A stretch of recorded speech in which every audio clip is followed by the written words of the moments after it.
Bonjour, on va regarder maintenant le bilan d'activité de l'officine. L'objectif, c'est de suivre les principaux indicateurs de l'activité, chiffre d'affaires, marge et activité journalière de l'officine. Donc, dans le pilotage de l'activité, on va suivre ces indicateurs, on va regarder des éléments liés au suivi de ce plan d'action, vérification de chiffre d'affaires, évolution, positionnement de prix.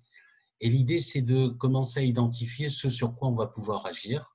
Et tout ça va se retrouver dans votre onglet Activité.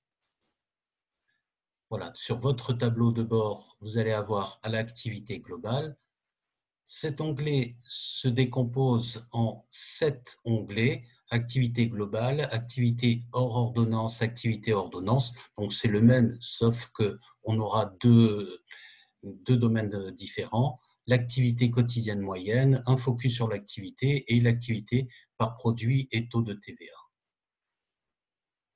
On va aller maintenant analyser directement l'activité de l'officine. Je vais rentrer dans mon bilan d'activité.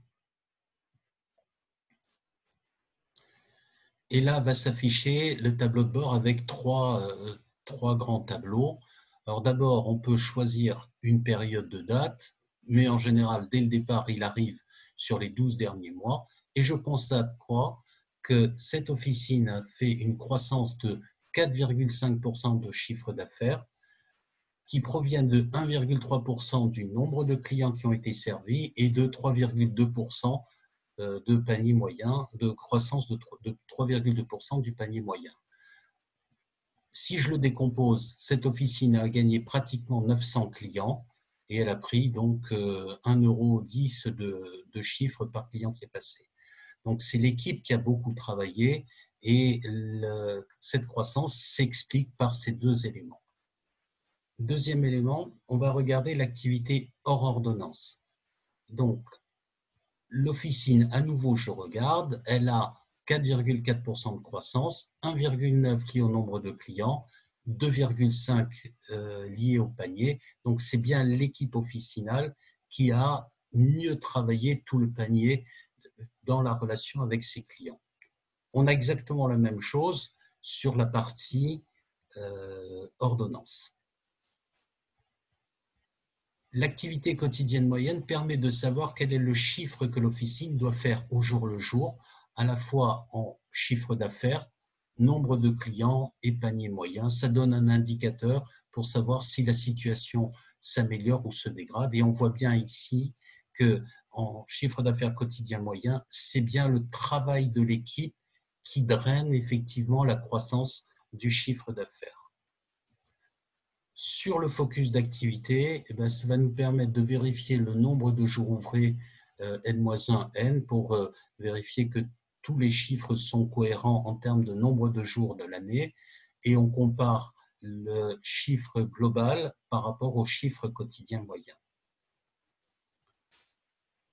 L'analyse par type de produit nous permet d'identifier la décomposition du chiffre d'affaires entre les médicaments, le conseil, l'OTC, la diététique, et la contribution de la marge et la marge moyenne par grande famille de produits. Je peux le voir aussi sur ce tableau-là. Je vois que le médicament fait 58% de mon chiffre d'affaires, 33% de contribution à la marge. Cette activité d'OTX et de conseil, c'est 9% de mon chiffre d'affaires, mais 15% de la marge. Donc, vous voyez qu'avec 5 fois moins de chiffre d'affaires, on fait 2 fois moins de marge, mais ça veut dire que ce conseil-là se développe plutôt bien dans cette officine. Idem pour la partie produits et services. On a exactement le même tableau par taux de TVA et cela nous donne ici aussi la marge moyenne de l'officine. En résumé, ce qui fait le chiffre d'affaires d'une officine, c'est ce que le titulaire, c'est ce que vous faites dans votre officine. Vous animez votre point de vente par de la promotion, des corners thématiques, de l'accueil, de l'animation. Eh bien, votre indicateur de fréquentation et votre indicateur de panier vont faire varier votre chiffre d'affaires. Le chiffre d'affaires ne peut pas varier autrement que par ces deux indicateurs. vous n'animez pas votre point de vente, rien ne bougera.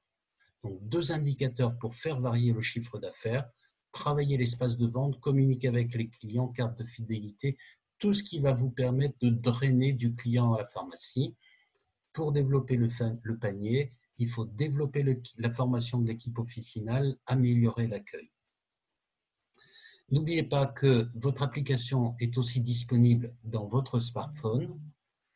Vous pouvez télécharger votre application sur o2.officesanté.fr ou aussi la télécharger sur votre smartphone. D'autres tutoriels comme les rendez-vous laboratoires, suggestions d'achat, coaching d'équipe. Pour nous joindre, contact@officesanté.fr. On a un chat en ligne où vous pouvez toujours nous joindre au 01 84 17 11 28. Merci et bonnes activités dans votre officine.